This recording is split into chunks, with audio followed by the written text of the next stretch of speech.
Certified payroll reports can only be filed by the person who filed the intent, unless they have granted access to others.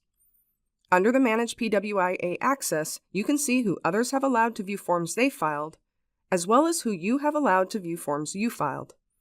If someone needs to grant you access to their forms, they can do so by logging into their account and selecting the applicable checkboxes.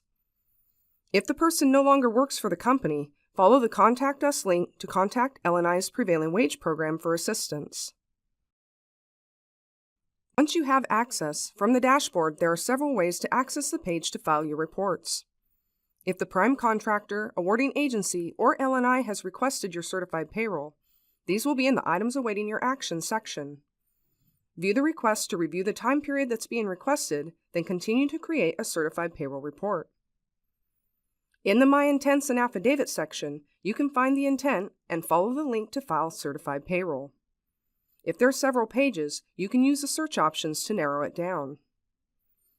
If you already know the intent ID, enter it here. Last but not least, once you've filed at least one certified payroll report for a project, it will be listed in the My Certified Payroll section.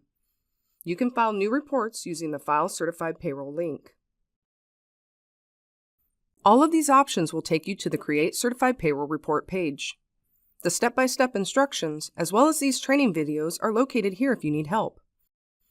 There is also an option for a bulk upload using an XML file, which we will address in a separate video.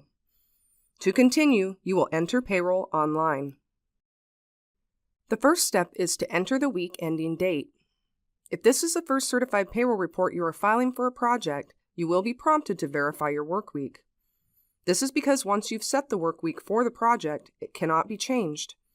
An error in this field will require you to file a new intent. The next step is to answer yes or no as to whether there was any work performed that week. If no work was performed, select No. Next, you'll see a pop-up to confirm the dates. If there were multiple consecutive weeks with no work performed, enter the from and to dates. This takes you to the affirmation page where you can review, enter notes, sign, and submit the form to L&I. This completes the process for filing a No Work Performed report. If there was work performed, you will select Yes. This takes you to Step 1 to enter your certified payroll, which will be continued in the next video.